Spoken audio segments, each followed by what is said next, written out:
welcome to the Football Philosophy channel. England were in Belgium last night. They got beat 2-0 by Belgium. It's now impossible for them to qualify for the finals of the second edition of the Nations League.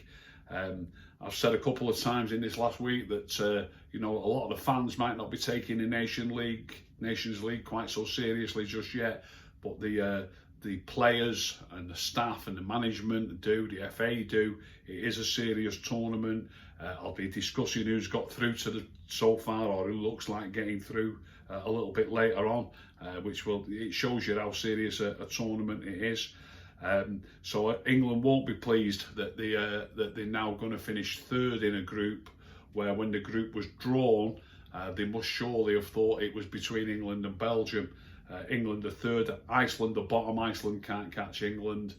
England can catch Denmark on points, that's still possible, but Denmark have got the better head-to-head. So the best England can do is finish third, and finishing third in a group that includes England and Belgium, it'll feel like finishing third in a two-horse race, really. So I don't think that's going to go down well in the FA, that we were going to finish third in a group, one place behind Denmark, or even two places behind Denmark. It's not impossible for Denmark to get through yet. They've still got to play Belgium in the last game. In the game last night, Jack Grealish, absolutely superb for England. That's one shining light. All the media, the TV channels last night, all the newspapers today are talking about Jack Grealish and the performance they put on, and rightly so. He's so strong on the ball, he carries the ball so well, he plays with his head up, he sees the short passes, he sees the long passes. Some of his passes into Harry Kane's feet last night were superb while he was running with the ball.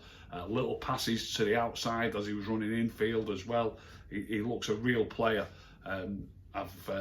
I've not watched him a lot for Aston Villa, but I've seen a couple of games and I've been impressed. I saw them beat Arsenal towards the end of last season. Jack Grealish looked fantastic in that game, and last night, playing against the top-ranked international team in the world, he didn't look out of place in any way at all. He looked really good. He played superbly. So well done, Jack Grealish. I think we'll see a lot more of him in an England shirt. England have got one more game left in this. It's a dead rubber, really. Like I say, England have already finished third. No matter what happens, they can't finish any higher or any lower. So when they play Iceland on Wednesday night, it's just for pride. So how strong a team Gareth Southgate will go with, I don't know, but I'm pretty sure Grealish will probably start again. But having said that, like I say, it's a dead rubber. He might well find himself on the bench, because it's not even going to be viewed as an important game. They don't need to win it. So that remains to be seen. But certainly, by the time the European Championships come round in the summer, I think Jack Grealish will be... he's done enough already. Jack Grealish, I'll be amazed if he's not in the squad for the European Championships. He will be in that squad. I won't be surprised if he's a regular starting player now once the competitive games start again. Supposedly this is a competitive game on Wednesday night, but as I say, it's a dead rubber. It doesn't matter at all, the game on Wednesday night. Also on Jack Grealish, I loved his interview after the game. So humble. It was brilliant listening to him, what he spoke about. Just a dead normal lad. He seemed really intelligent and well thought out in his answers. He mentioned that he watches videos of other players, lots of other players he says he watches, and I was assuming he was going to talk about older players, maybe players that he admired when he was a kid. The interviewer pressed him for an answer. Who do you watch? And he didn't really answer. He said, do you want me to answer that? He said, yeah, if you just tell us a couple of people who you watch. He said, well, I watch lots of videos of Kevin De Bruyne. I think that's a fantastic thing for him to say about a player that he's just played against. And he said he watched lots of videos of Coutinho, and players like that really fire him up and get him playing the way he wants to play, and he learns from watching those videos. So yeah, not just that, his interview overall was superb, but that was one of the things that was mentioned in his interview. Well done, Jack Grealish, and I'm sure there's many years to come of England caps coming your way. The game itself, obviously England lost 2-0. Overall, I think England played okay. I really do. I think the second half especially, they were the better team. You could argue that Belgium sat back and let them come on. It's a difficult thing to be able to really guess what's going on a football pitch. Really, you know, they were 2-0 up in 20 odd minutes, Belgium, and they might think, well, they've took the foot off the gas, and you know they're happy with a 2-0 lead, and they think they can hold that 2-0 lead, so they might have sat back. But you know, England didn't create lots of good chances. They had a couple of half chances. Overall, they played all right though, I thought, and with you know a little bit unlucky not to at least get a goal back and put themselves back in with a shout. He started with a back five or a back three, as they call it. I always call it a back five when the two wide players are full backs. They had Trippier on one side and Chilwell on the other, although Chilwell got injured. Chilwell got injured in the first half, and Saka from Arsenal came on and played the rest of the game. The three centre-backs, Kyle Walker again was used as a centre-back, as he was all the way through the last World Cup. I'm not convinced by Kyle Walker as a centre-back, I'm really not. Eric Dyer was at centre of the centre-backs, and Tyrone Mings to the left of the centre-backs. Quite famously now, Gareth Southgate a few years ago dismissed Chris Smalling and didn't pick him in any of his early squads, and hasn't picked him now for a while. He did say at the time that he thought Chris Smalling's distribution from the back wasn't really good enough for the type of team that he was trying to build. He has gone on record since then, Gareth Southgate, actually apologising for saying that. When the press reported that, I did actually think that there was a chance that Gareth Southgate was paving. I mean, this was some months ago now. It might be nearly 12 months ago. I thought he might have been paving the way to actually asking Smalling to come back into the team. Smalling's gone on record to say that he still wants to play international football. When he said he wanted to play regularly, he didn't want to be just sitting around at United and not playing in a starting 11. He actually said himself that he still harboured hopes of being in the England squad for the European Championships. Gareth Southgate doesn't seem to think that way. But when he speaks about Smalling not being able to distribute the ball, the way I watched Kyle Walker, Kieran Dyer and Tyrone Mings passing the ball out from the back last night, if Chris Smalling's poorer than that, then I'd be very, very surprised. Very surprised. So what he's got against Chris Smalling, I really don't know. I think he's as good a centre-back. I know Kyle Walker's a right-back generally. He did play centre-back last night. He did play centre-back throughout the World Cup. In my opinion, Chris Smalling's a better centre-back in every way, shape or form than Kyle Walker or Eric Dyer. Not seen a hell of a lot of Tyrone Mings. Tyrone Mings is left-footed, he's got that in his favour. But I think there's certainly a place there for Chris Smalling, and I don't understand what Gareth Southgate's got against him. So that was the back five. Trippier, Kyle Walker, Eric Dyer, Mings and Chilwell. In midfield there was Henderson and Declan Rice. Mason Mount to one side on the right and Grealish to the left. You could argue it was a four-man midfield really, but with the wing back supposedly getting forward, I suppose Grealish and Mount were really named as forwards. So really it was a front three of Mason Mount, Harry Kane and Jack Grealish. As I say, Jack Grealish had a great game. Lots of possession in the second half. England huffed and puffed, lots of pressure. Never really, a couple of half chances, but without taking one of those half chances, they didn't really look like they were going to get back in the game. Tielemans from Leicester put Belgium ahead on 11 minutes. It was well played by Lukaku, who set him up for that goal, held it up well. I'll come back to Lukaku shortly, but there was a lovely free kick by Mertens on 24 minutes, curled it into the near post as he looked at the goal, and Jordan Henderson didn't really have a chance with either of the two goals. Tielemans' goal clipped in off the post, and Mertens was pretty close to the post as well. The free kick that Mertens scored from, I was interested listening to the commentator and Jamie Carragher discussing it. Declan Rice challenged De Bruyne, or he sort of nicked the ball off De Bruyne as De Bruyne was about to shoot. He got his leg across De Bruyne and flicked the ball away. And they were saying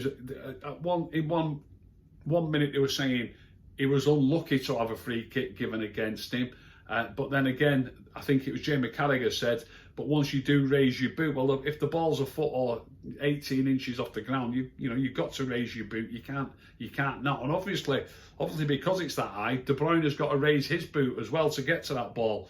So what actually happened was Declan Rice just flicks it away from De Bruyne. Just as he was about to hit it, he didn't touch De Bruyne at all. But because the ball was gone, it was De Bruyne's follow through that actually kicked Declan Rice.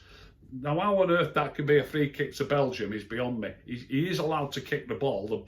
Declan Rice kicked the ball. Okay, it was 18 inches, 2 feet off the ground. But so was De Bruyne's boot because he was trying to kick the same ball. And for me, it should have been play on or a free kick to England, but never a free kick for Belgium. Whether it would have made any difference, obviously that put them 2-0 up, Belgium. If they'd have been only 1-0 up instead, it might have made a difference, but we'll never know now. But I think Declan Rice can count himself a little bit unlucky, and I don't think that should have been a free kick. But as I say, Tielemans got the first goal. Mertens took that free kick superbly. Romelu Lukaku, what a player he looks now. What a player Romelu Lukaku looks. He held the ball up, passed it, a lovely layoff pass for Tielemans. A couple of minutes later, England's closest thing of the game, they almost equalised. Harry Kane won an header in the box from a corner. It had gone over the keeper. For all the world, it looked like it was just going to drop in the back of the net. And right underneath the crossbar, Lukaku seemed to appear from nowhere and head the ball away. How he got it up and over the bar it looked like a miracle within it itself, I should say. But Lukaku in the first 12 minutes has, got an assist, created a goal for Tielemans, and then also done a brilliant goal line save really to head the ball away when it looked like Kane had equalised.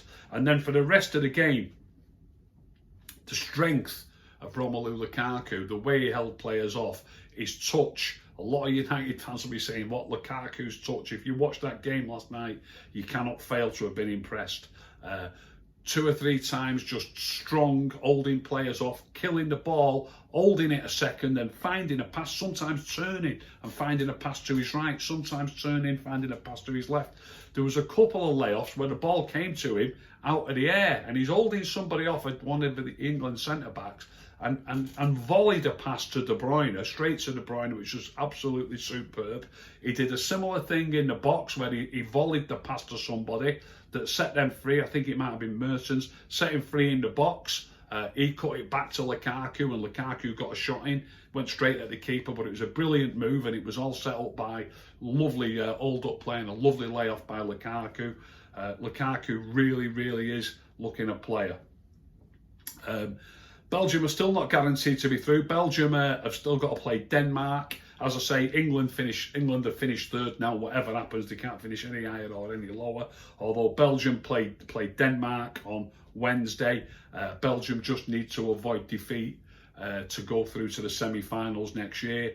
If Denmark manage a win against Belgium, then it'll be Denmark that go through. But I think we can assume that Belgians won't slip up. They just need to avoid defeat. One last thing on that game, Jadon Sancho came on as a sub again. I've watched Jadon Sancho play. I haven't watched him play a hell of a lot. I've seen him play 2 or 3 times for Dortmund during lockdown. I've now watched him start for England. I know they were playing Belgium last night, but I've also watched him start for England against Denmark. I've watched him start against Iceland. I've seen him come on as a sub last night for 20 minutes or so. And I've got to be completely honest, how the figures of £100 million were bandied about. I'm not saying he looks a poor player, but he doesn't look anything special to me whatsoever, Jadon Sancho. And you could say, well, you've missed all his best bits, or he's played better before, or he's having a bad spell now. Any of those things might well be true.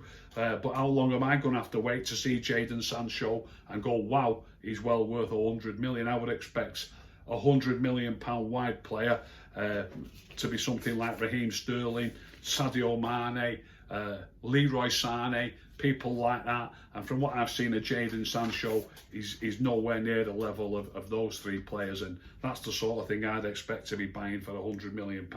So maybe I've just not seen enough of him yet, but he's got to impress me sometime soon. Got to do. So that's that. That's the England group. It's Belgium or Denmark. coming through, probably Belgium, but as I say, Denmark still not without a chance.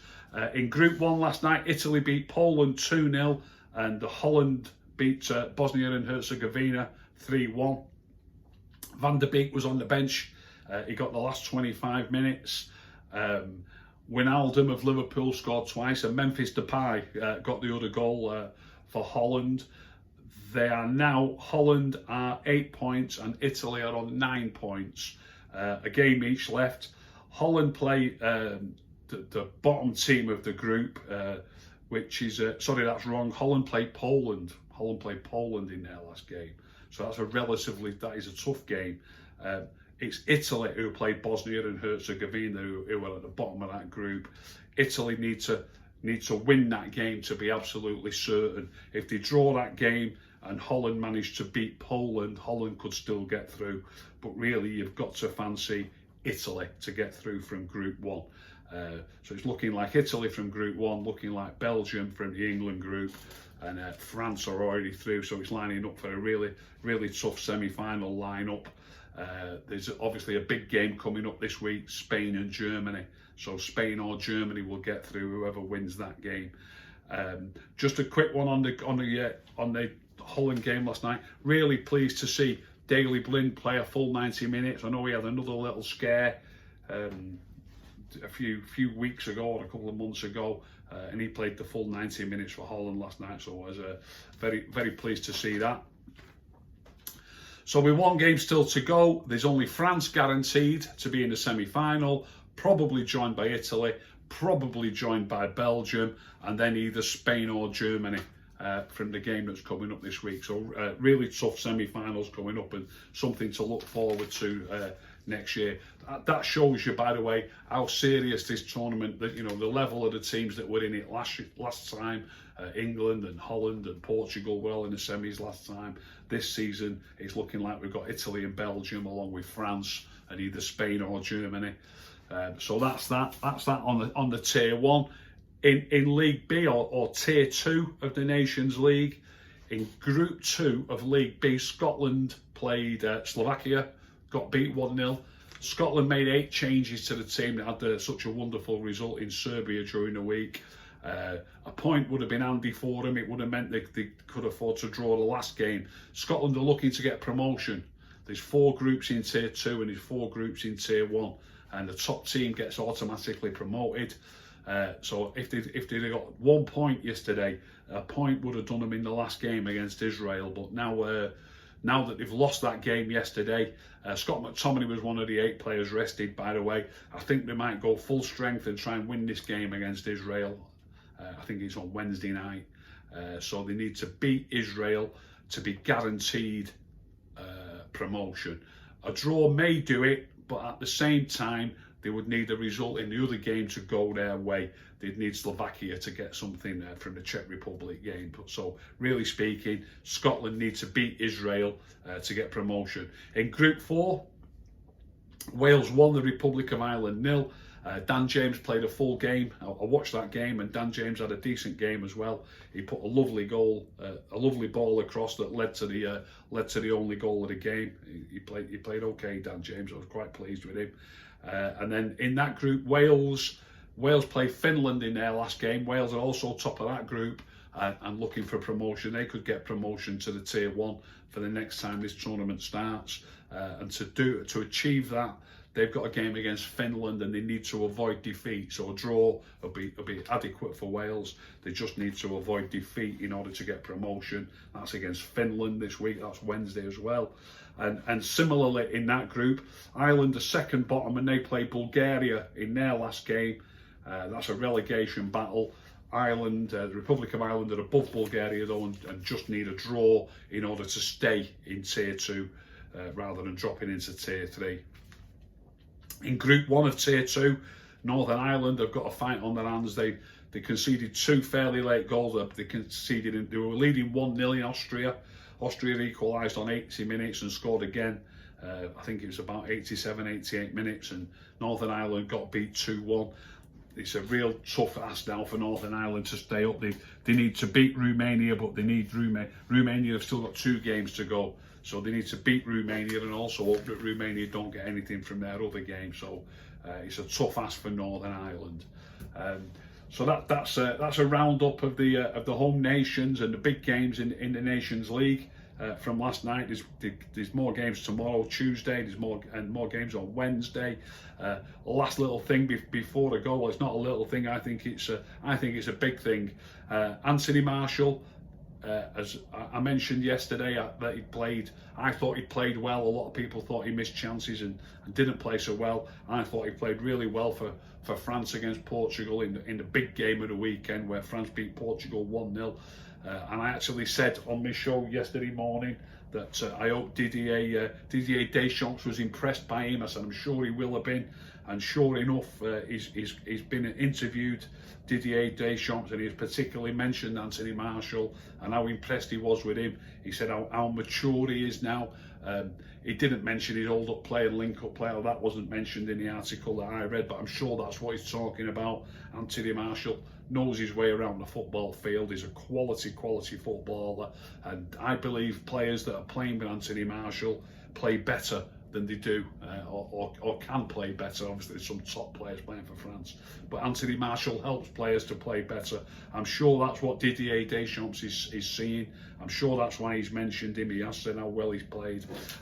He also said, in defence of Anthony Martial, that he's looked back at the 3 chances that a lot of people are saying he should have scored. When you've got 3 chances like that, surely you would expect to score one of them. But Didier Deschamps said that if you'll take each one individually, that Martial was pretty unlucky on each and every occasion. It was just, it's a fine dividing line between success and failure.